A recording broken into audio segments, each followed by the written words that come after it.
So I'll share some from this morning from Dan Siegel's Developing Mind and see how maybe it lines up with the sense I hope we were getting yesterday from Bachelor's sense of the Buddha's take, especially around the fourth link, nama rupa, and name form, in the sense that, that it's not mind and body, but it's form, feelings, perceptions, intentions, attention, and then something I left out yesterday, the four elements, elements in the sense of heaviness, wetness, air, and heat. And so you just that sense of very elemental, nothing up here about it. It seems like really grounded in the body, the embodiment.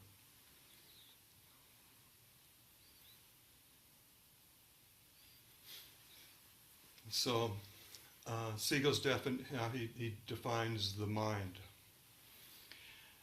A core aspect of mind is an embodied and relational process that regulates the flow of energy and information. He developed something called interpersonal neurobiology, which you go online, you can find it. He offers a lot of programs out of that. Interpersonal neurobiology embraces everything from our deepest relational connections with one another to the synaptic connections that we have within our extended nervous systems. It encompasses the interpersonal power of culture and families, as well as insights into molecular mechanisms. Each contributes to the reality of our subject mental lives. He says this framework is organized around three principles. A core aspect of the human mind is an embodied and relational process that regulates the flow of energy and information within the brain and between brains. The mind is an emergent property of the body and relationships the mind as an emergent property of the body and relationships is created within internal neurophysiological processes and relational experiences. The mind is a process that emerges from the distributed nervous system extending throughout the entire body, and also from the communication patterns that occur within relationships. The structure and function of the developing brain are determined by how experiences especially within interpersonal relationships, shape the genetically programmed maturation of the nervous system.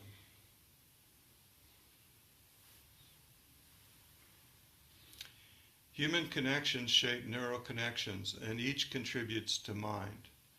Relationships and neural linkages together shape the mind. It is more than the sum of its parts. This is the essence of emergence.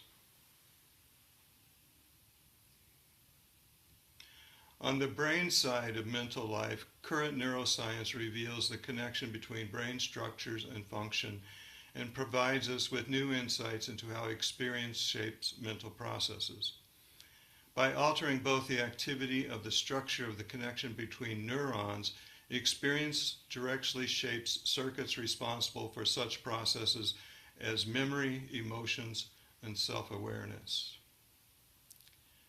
Studies of evolution suggest that our mammalian brains are profoundly social, and that relationships have a huge impact on neural function from the earliest days of our life.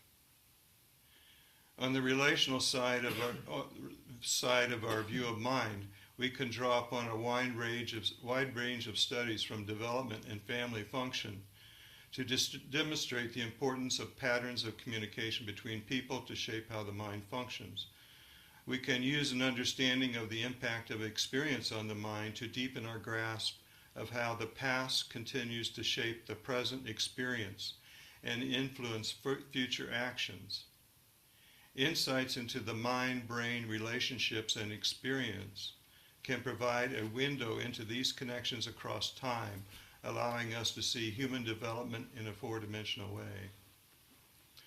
People can continue to grow throughout life. The mind does not stop developing even as we grow past childhood and adolescence. Siegel says that he takes a broader view in that perceives mental processes as emerging from neural functions throughout the whole body, not only the brain in the skull, and from relational processes, not only from one bodily self or nervous system. The mind is embodied, not just enskulled. And the mind is also relational, not just in isolation. These relationships include the communication as an individual has with other entities in the world, especially with other people. We also have a relationship with nature, with this planet, the earth upon which we live, that shapes our mental and physical lives as well. The implications of this definition of mind are significant. One is that we don't own our minds, that we, our individual selves, are interdependent on others for the functioning of our minds. This relational part of the definition makes some people uncomfortable.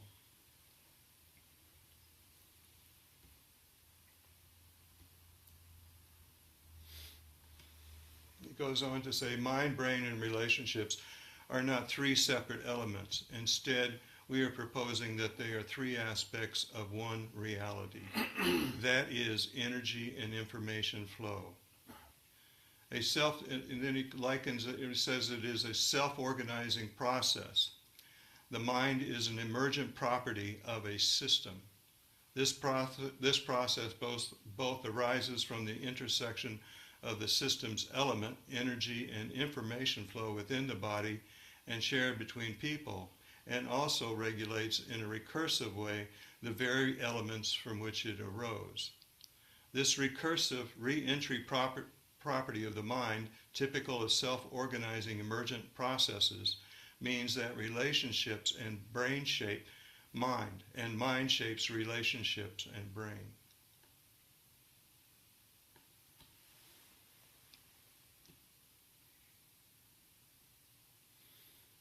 And more on the aspect of system. A living system must be open to the influences of the environment in order to survive, and the brain is no exception. The system of the brain becomes functionally linked to other systems, especially other brains. The brain is also dynamic, meaning that it is forever in a state of change. An open dynamic system is one that is in continual emergence with the changing environment and the changing state of its own activity. Any questions so far?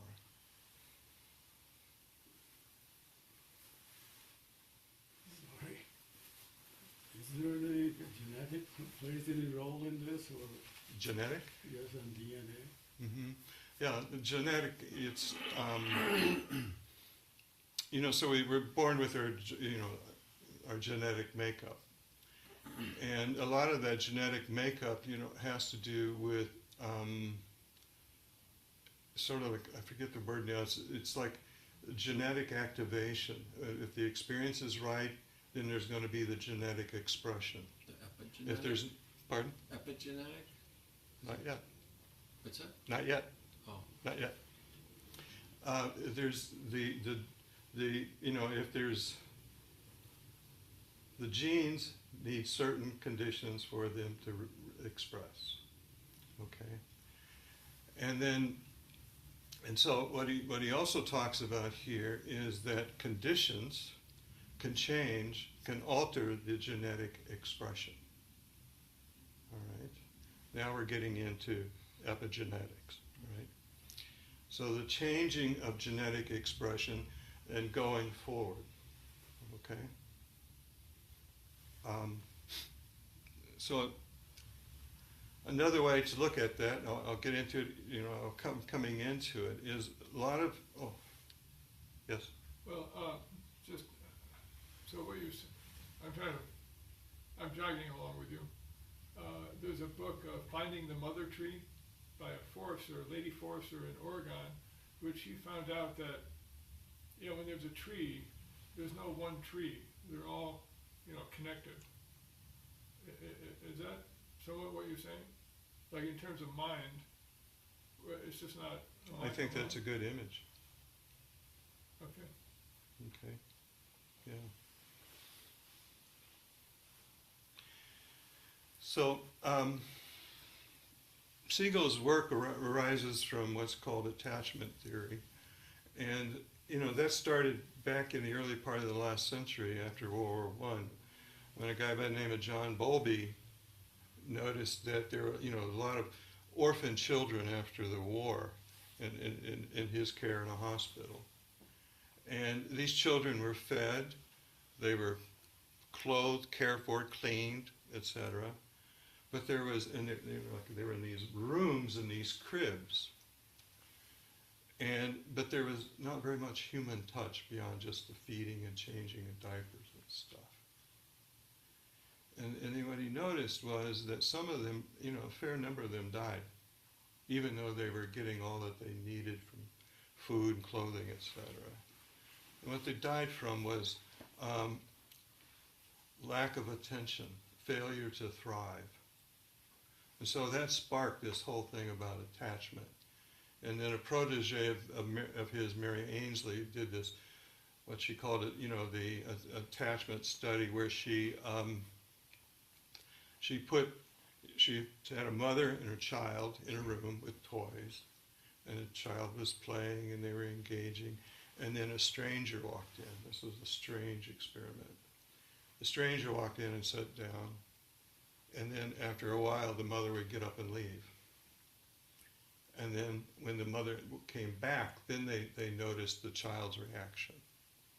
Sometimes the child would be upset, but when the mother came back, would be easily soothed, right? And they determined that was, a pattern of secure attachment, easily being soothed. Sometimes when the mother came back and the child was upset, and then the child go to the mother and push the mother away. Go to the mother, push the mother away. And that was a symptom, a sign of what they called ambivalent attachment. And then sometimes the child would come, when the mother came back, the child would act like nothing at all, not even act like the mother was there. But when they did when they measured the child's heart rate and everything, it was beating just as fast as the secure attachment child's, heart, so the upset was there, but it wasn't showing, and that was called avoidant attachment. And then as these experiments went on, it was replicated hundreds of times. As these experiments went on, a fourth attachment pattern came up, and that was mixed. So that was generally the result of a traumatic childhood, or the child sensed that there was an adult here in the family to take care of them. And so the child takes on the adult role. Okay. So then, then you begin to see how that later on shaped our relational patterns. These patterns are shaping our relational patterns going forward, what they call our attachment patterns. Okay. And then in the 90s, the late 90s, they started doing the brain imaging around attachment. And one thing they found out is that the brains of children of anxious mothers mirrored their mother's brains. Okay? And then a guy by the name of Alvin Shore, I heard him speak one time, and he was talking about in utero, little girls develop faster than little boys, which I found interesting. But that leaves little boys, because of that slower development, that leaves them at risk of when a certain something happens with the mother, and then the child is born, and then and later, about when the child is maybe around 9, 11 years old, these behaviors start to show up, which are often diagnosed like a oppositional defiant disorder or something like that. So that linkage to later behavior to what happens in the womb.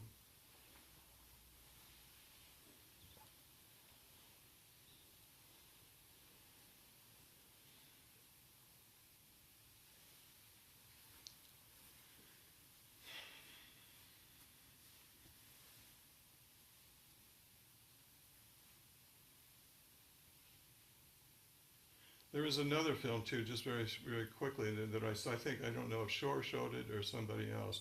There's this video of a mother and a child. They're interacting. It's a very warm, loving thing. The child is maybe a year old, maybe not. And there's this back and forth going, and then the mother is told to stop interacting. The mother just goes stone cold. And you see the child it's jarring to the child, and the child becomes upset almost immediately. So, and then the mother goes back to the way she was, and everything is restored. D.W. Winnicott, the British psychoanalyst who started out as a pediatrician, says that a good enough mother gets it right about 30% of the time. And the rest is repair. Repair is important. So in that incident, there was this interruption, but then there was a repair.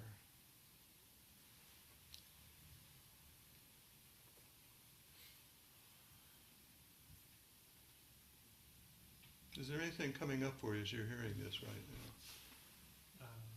Yeah, I feel like I'm getting a little lost in like the terminology and like the theory. Like what would be like one of the takeaways from? Could you speak up a little bit, please? Like, yeah, I'm getting like a little lost in the theory and the terminology you're saying. Mm-hmm. Like, what would be one of the takeaways you feel like I should get from what you're saying? Oh, well, very simply what Siegel says, experience shapes our brain.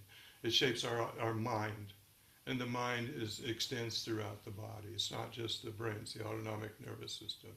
So experience is how that shapes the neural pathways, etc., and then it shapes our storylines, our emotional patterns. It also very fundamentally shapes the way the brain communicates with itself and with the rest of the body, and how that with a healthy setup, there's this regulation going on. The system takes in information that may be startling information, but it quickly reaches stasis, equilibrium again. But if this is off, that doesn't happen. Okay, and then how does that shape our interaction, our behavior, and things like that? Would that be like at Sesshin, I feel like way more connected with my body, and like things kind of feel like more in sync, and then outside of Sesshin, it lasts for a little bit, and then eventually it kind of fades away, and then the old habits kind of like, Yeah, so I think you should permanently stay in Sesshin. Yeah. Okay, thanks. So what you were saying with the mother and child, wouldn't that be very confusing for the child to have her present and then all of a sudden not present? How would that, what's the consequences of that, say, later on? Well, like I said, if there's repair, then there's little chance of negative consequences. Although if it happens a lot, we begin to wonder. But if it's not repaired, there is, Winnicott talks about a client he had, a woman in her 20s, whose mother just didn't respond to her, was not responsive to her. And the child actually lost her voice. The woman had no voice. I mean, she could speak, but no sense that she had the right to speak, because nobody listened to her. Like you see that setup. So it's like a dissociation? You call it Not dissociation? quite, not quite. It's just the sense that what I have to say is not important. Yeah, no validation. Hmm? No support. Yeah, yeah. And the reason, and the bottom line takeaway from this is to show that, you know, this when we look at this, is there an I or a you in there? Going back to what the Buddha said when he's looking into the form, feelings, perceptions, impulses, consciousness. There's no I in there. You know, and it's in this creation, what we call self, is not just something that, you know, it's our we do on our own. It's a joint project, and it's ongoing. So as we're sitting on the cushion, yeah, you know, we're doing our effort, but we, you know, it's. Let me back up a little bit. I'm coming back into relationship. You know what our practice does, I think, with the thinning of the self membrane, when the self isn't, when we're not, as Dogen says, when we're not carrying self forward, right? We're not the center of our attention. We're not filling up the room. Then there's a tuning that's going on. We become more attuned, right, in our relationship. And in pointing this out, I want to emphasize how important relationship is into this dynamic of self. And that passage I read from Siegel yesterday about just simply what happens in hearing. It was very intimate, no separation.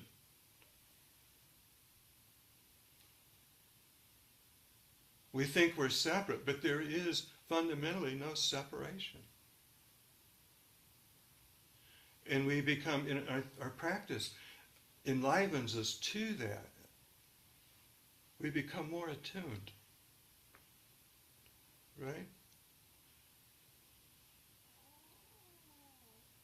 To this exchange of energy. I think that's very important. I think that's the beauty of it. Just to take it to a different level. Could you speak up just a little bit, please? Just to take this to a different level, you're talking about the interpersonal relationship, that everything is connected, right? Yeah. And this is in your immediate environment, the mother, the father, the family.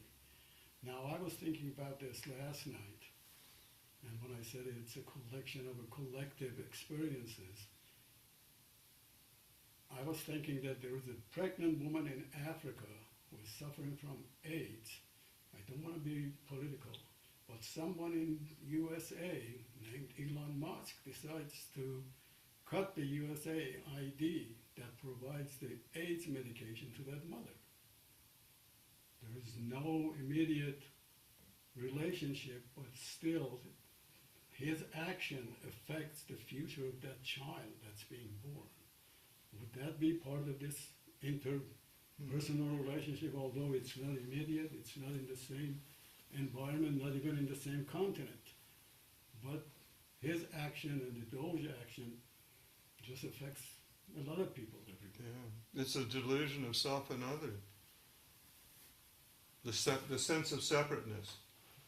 The delusion of self and other. Not seeing the consequences of my delusion.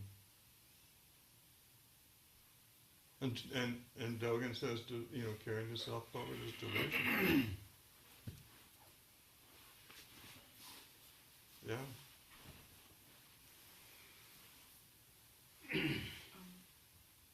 It's intuitive to me that our mind is shaped by others and shaped by relationship. But one thing I still find a little difficult to digest was the definition of mind being consist of neurobiology's like phenomena inside the body as well as relationship. So that definition of mind is consisted of relationship is still not intuitive to me. I think what we can say is it's influenced by, but I think there's a difference between being influenced by and being consisted of. The difference between what again? Being influenced by, like mind, I can understand that it is influenced by a relationship, Mm-hmm. but I still have difficulty grasping that mind is consisted of relationship. Oh.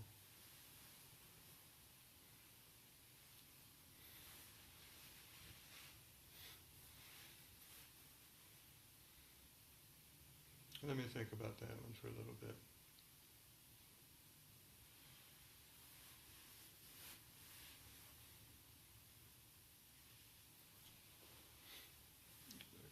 Yes. I have a different but perhaps related question. So the picture that's being presented to us is one where experience shapes the mind, what Siegel understands as an emergent property of the brain. So experiences in my immediate environment or far away, to Akbar's point, have an effect on this body and have an effect on this brain, positive, negative, neutral, could use other words. And all of that is funneled through or is shared with the mind, and it shapes how the mind is and how the mind arises. And what I'm wondering is if the causation goes in the other direction Definitely. too, Yeah. right? So if what's happening in the mind will also have an effect on the brain, also have an effect on the body, and also have an effect on what's happening in my immediate environment. Yeah. Yeah, because, fundamentally what he's saying is experience shapes neural pathways. Okay? And the shaping of neural pathways, it impacts the functioning of the brain, the autonomic nervous system, and the interplay. And all those are, you can't just separate one from the other because they're always in motion with each other. It's called, what's the word? It'll come to me here. I'm stuck on epigenetics, and that's not it. But it's this interplay between the gut, the autonomic nervous system, and the brain. And so, very fundamentally, right now is there might be something happening when you're going, huh, just with the huh, and here and this experience, we may not, in an environment. This is the secret of sesshins, by the way. The system gets really open and open to influence. So you have to be. We're really tender, and so there's there's this dynamic going on as it's happening with neural pathways. We may not realize it yet. It's very subtle, but it's just the sound of the voice, just what my sound, my voice communicating with you, my facial expression, my body expression. And right now there's something going on, and it may not result in an intellectual shift in something, but there's something going on, and the same thing back. As I look at you and I listen to your question, and I see your facial expression, something's going back. I can actually feel it. Okay? There's actually, right now, I'm feeling really tender. Okay? And so it's that exchange. And because, I don't know how else to go explain it, but it is really shaping the neural pathways.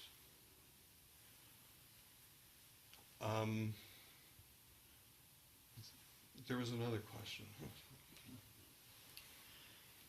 I was just reflecting on, and it might be speaking to your question. I think that the guy who wrote the book, I think that the language that he used was the movement of energy and information. So I'm sort of imagining, if my neurons were able to communicate with your neurons with equal efficiency as they communicate with their own, then I wouldn't have any distinction whether I was me or you, And so it's like the communication sort of slows down between us because it's not as efficient as internally, right? But it's still happening, so there's still a system. Yeah. And so that, like, where you locate the identity within that system is kind of arbitrary. Yeah.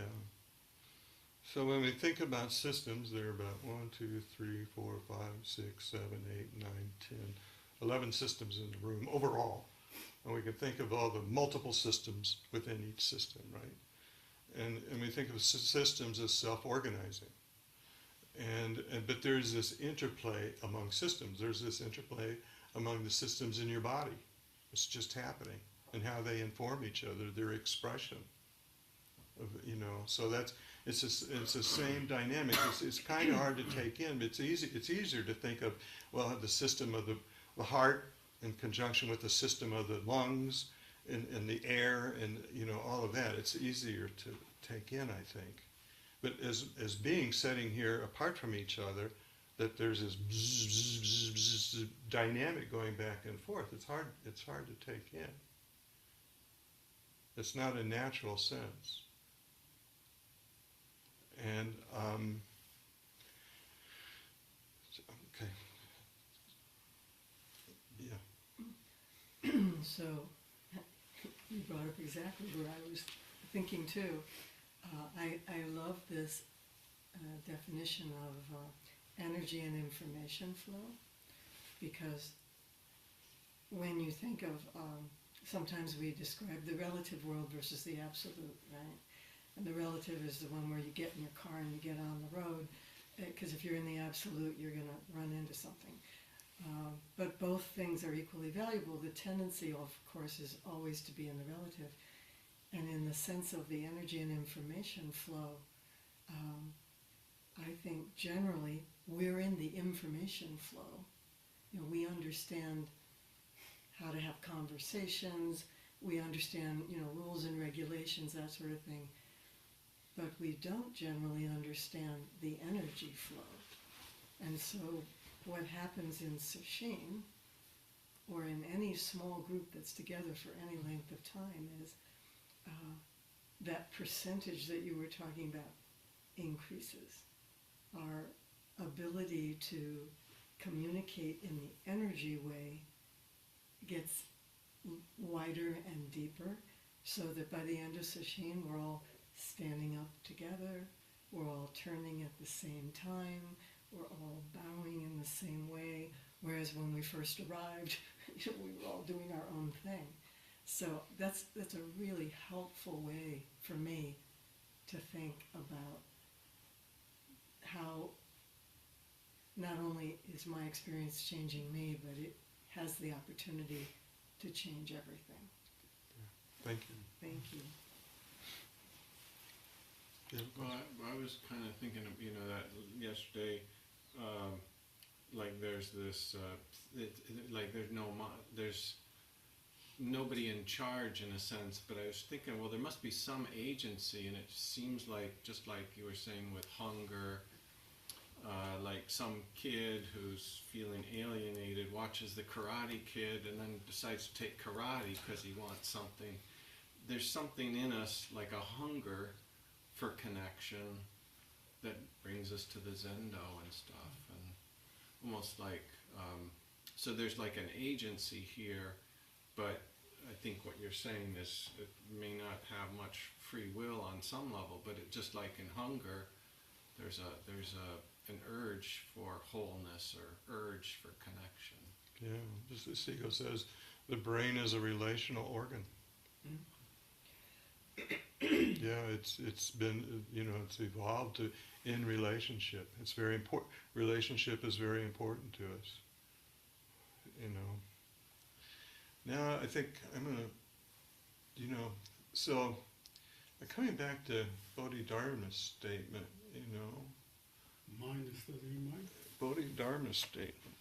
Let's see, do I have it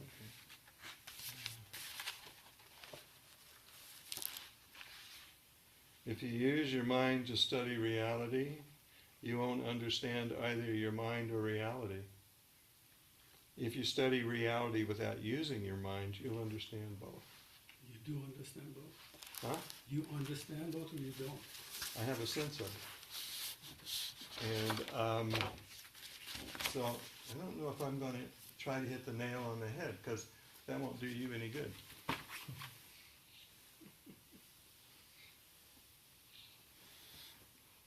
So, you know, okay, just very quickly.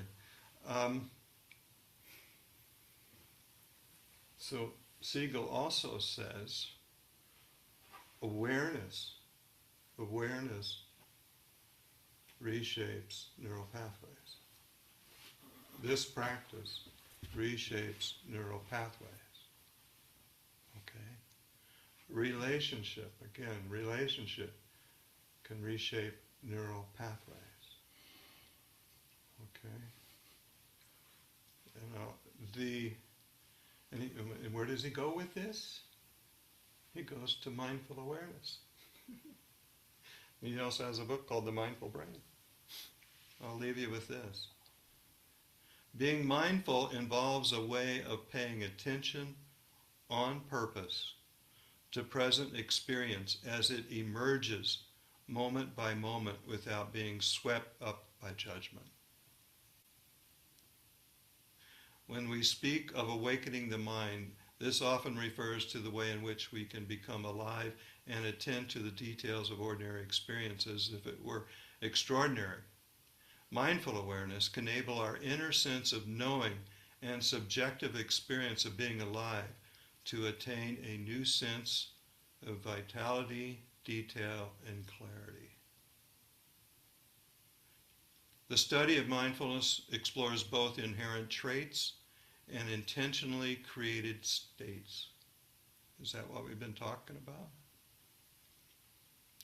Mindful traits include being aware of what is happening as it is happening, being non-judgmental, not being taken over by prior expectations, and non-reactive, coming back to emotional baseline readily, being able to label and describe the internal world and having self-observation.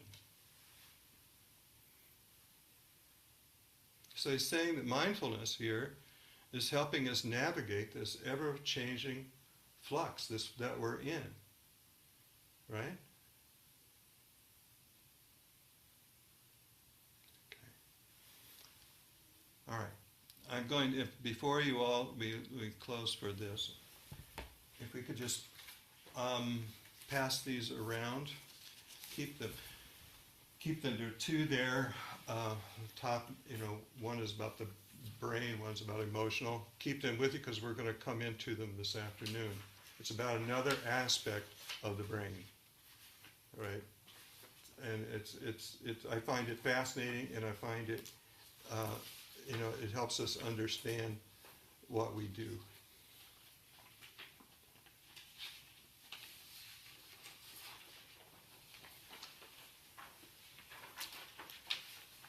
So bring them with you this afternoon. If in your rest, just sort of, if you get during a break or something, just glance at it, sort of become familiar with it.